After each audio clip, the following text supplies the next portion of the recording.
May the 28th. 2 Samuel 13:1 through 39. Prince Absalom, David's son, had a beautiful sister named Tamar, and Prince Amnon, her half-brother, fell desperately in love with her. Amnon became so tormented by his love for her that he became ill. He had no way of talking to her, for the girls and young men were kept strictly apart.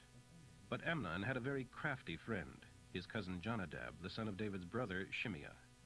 One day Jonadab said to Amnon, "What's the trouble? Why should the son of a king look so haggard morning after morning?" So Amnon told him, I am in love with Tamar, my half-sister. "Well, I'll tell you what to do.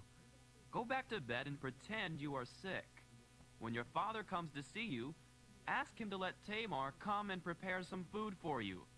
Tell him you'll feel better if she feeds you." So Amnon did. And when the king came to see him, Amnon asked him for this favor, that his sister Tamar be permitted to come and cook a little something for him to eat. David agreed, and sent word to Tamar to go to Amnon's quarters and prepare some food for him. So she did, and went into his bedroom so that he could watch her mix some dough. Then she baked some special bread for him. But when she set the serving tray before him, he refused to eat. Everyone, get out of here! He told his servants, so they all left the apartment. Then he said to Tamar, Now bring me the food again here in my bedroom, and feed it to me. So Tamar took it to him. But as she was standing there before him, he grabbed her and demanded, Come to bed with me, my darling. Oh, Amnon, don't be foolish. Don't do this to me. You know what a serious crime it is in Israel. Where could I go in my shame? And you would be called one of the greatest fools in Israel. Please, just speak to the king about it, for he will let you marry me. But he wouldn't listen to her, and since he was stronger than she, he forced her. Then suddenly his love turned to hate, and now he hated her more than he had loved her. Get out of here! No. No! To reject me now is a greater crime than the other you did to me. But he wouldn't listen to her. He shouted for his valet and demanded, Throw this woman out and lock the door behind her. So he put her out. She was wearing a long robe with sleeves, as was the custom in those days for virgin daughters of the king. Now she tore the robe and put ashes on her head, and with her head in her hands went away crying. Her brother Absalom asked her, Is it true that Amnon raped you? Well, don't be so upset, since it's all in the family anyway. It's not anything to worry about. So Tamar lived as a desolate woman in her brother Absalom's quarters. When King David heard what had happened, he was very angry. But Absalom said nothing one way or the other about this to Amnon. However, he hated him with a deep hatred because of what he had done to his sister. Then, 2 years later, when Absalom's sheep were being sheared at Baal-Hazor in Ephraim, Absalom invited his father and all his brothers to come to a feast to celebrate the occasion. The king replied, No, my boy. If we all came, we would be too much of a burden on you. Absalom pressed him, but he wouldn't come, though he sent his thanks. Well then, if you can't come, how about sending my brother Amnon instead?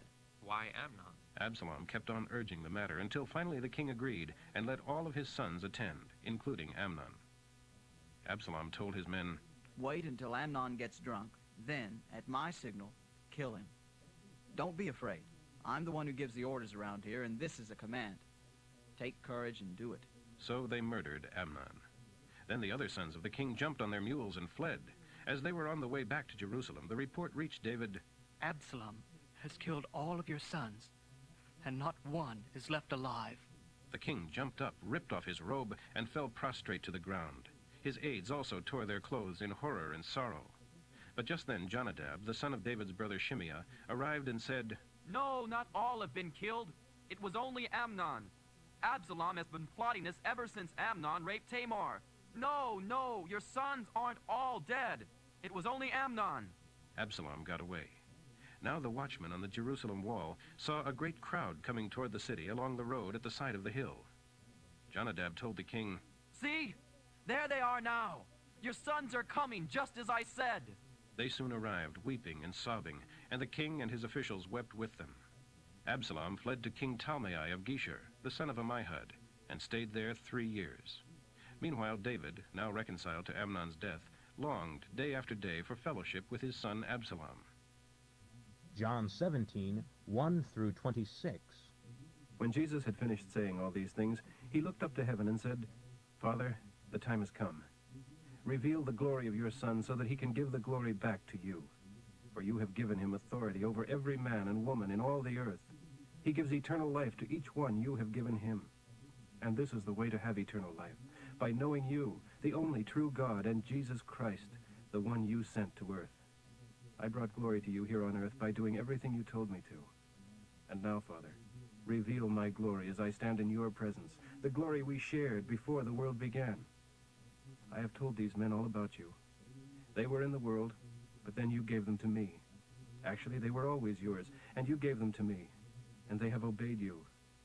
Now they know that everything I have is a gift from you. For I have passed on to them the commands you gave me, and they accepted them and know of a certainty that I came down to earth from you, and they believe you sent me. My plea is not for the world, but for those you have given me, because they belong to you. And all of them, since they are mine, belong to you, and you have given them back to me with everything else of yours, and so they are my glory. Now I'm leaving the world and leaving them behind and coming to you. Holy Father, keep them in your own care, all those you have given me, so that they will be united just as we are, with none missing. During my time here, I have kept safe within your family all of these you gave me. I guarded them so that not one perished, except the son of hell, as the scriptures foretold. And now, I am coming to you. I have told them many things while I was with them, so that they would be filled with my joy. I have given them your commands, and the world hates them because they don't fit in with it, just as I don't. I'm not asking you to take them out of the world, but to keep them safe from Satan's power. They are not part of this world any more than I am. Make them pure and holy through teaching them your words of truth. As you sent me into the world, I am sending them into the world, and I consecrate myself to meet their need for growth in truth and holiness. I am not praying for these alone, but also for the future believers who will come to me because of the testimony of these. My prayer for all of them is that they will be of one heart and mind, just as you and I are, Father. That just as you are in me and I am in you, so they will be in us, and the world will believe you sent me. I have given them the glory you gave me, the glorious unity of being one, as we are, I in them and you in me, all being perfected into one, so that the world will know you sent me, and will understand that you love them as much as you love me. Father, I want them with me, these you've given me, so that they can see my glory. You gave me the glory because you loved me before the world began. Oh, righteous Father, the world doesn't know you, but I do, and these disciples know you sent me. And I have revealed you to them, and will keep on revealing you, so that the mighty love you have for me may be in them, and I in them. Psalm 119, 81 through 95. I faint for your salvation, but I expect your help, for you have promised it. My eyes are straining to see your promises come true. When will you comfort me with your help? I am shriveled like a wineskin in the smoke, exhausted with waiting.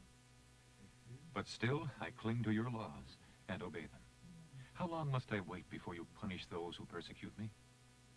These proud men who hate your truth and laws have dug deep pits for me to fall in. Their lies have brought me into deep trouble. Help me, for you love only truth. They had almost finished me off. Yet I refuse to yield and disobey your laws. In your kindness, spare my life. Then I can continue to obey you.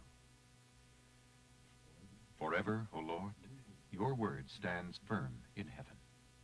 Your faithfulness extends to every generation, like the earth you created. It endures by your decree, for everything serves your plans.